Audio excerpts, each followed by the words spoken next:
What's up, everybody? Welcome to episode 9 of Combat Sports Quick Hits. I am your host, Stephen Dudley, and this week I got some news for you guys. So, as you saw last week's video, my co-host Justin and I, we are officially launching our podcast on June 1st, Head Kick Radio. Make sure you check it out. And saying that, I am in the process of rebranding things and switching things over more to Head Kick Radio style stuff. So what that means is I think I'm going to start doing the videos now bi-weekly. So there won't be one next week, but there'll be one the following week. And then also I will be switching everything over to Head Kick Radio's YouTube page that I will shortly be launching as well. That will have these weekly videos, other podcast content, and social media content to go along with it as well. In saying that, I hope you guys stick with me and stay on track with where we are and where we're going with these things.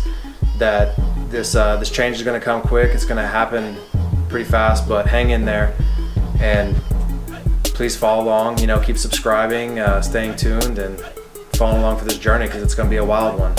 And I want to say thank you to everyone who has done so far and who's jumped on board. I appreciate you guys. Just know that you're now part of the official, elite members group. You're the first ones. So you're always going to hold a special place in my heart, and I appreciate you guys. So this week we're going to talk UFC 224 coming up next weekend. There's no UFC this weekend. There's no Bellator. It was pretty laid back.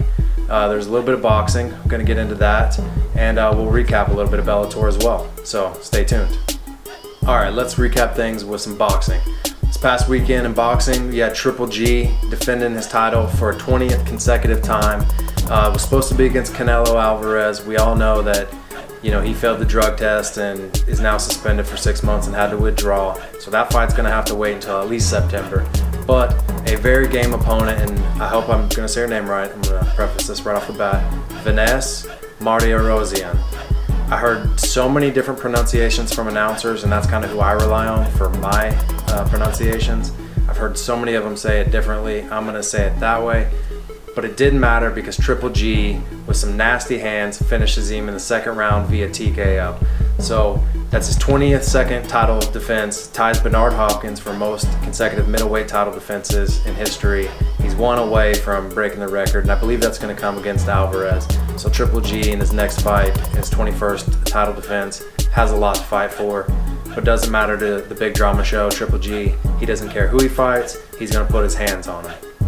All right, let's recap Bellator. The heavyweight Grand Prix is slowly rolling along, and the previous weekend we had Bellator here in Chicago, and Frank Mir took on the legend Fedor.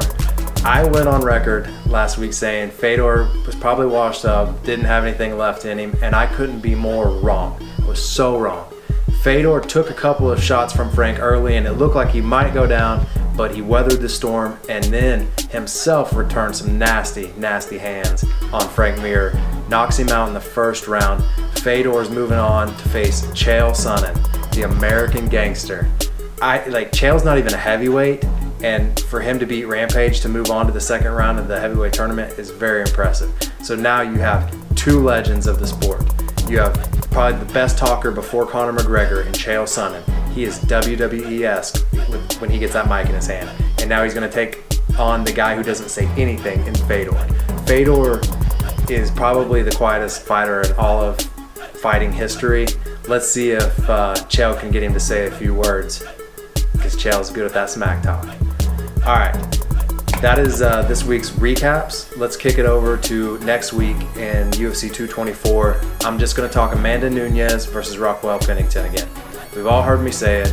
I think Amanda Nunes gets it done because Raquel Pennington, she hasn't fought in a while. She's very, very strong and very physical. But I think that Amanda Nunes brings too many tools to the table, and she's already fought all the high caliber women at 135, and she's beaten them all. Ronda Rousey, Holly Holm, and Miesha Tate. I mean, that's murderer's row for women. Amanda Nunes has weathered all those storms. I think she's about to weather another one next week against Raquel Pennington. Follow me and Justin over to Head Kick Radio as we get ready to launch our brand officially on June 1st. Thank you guys.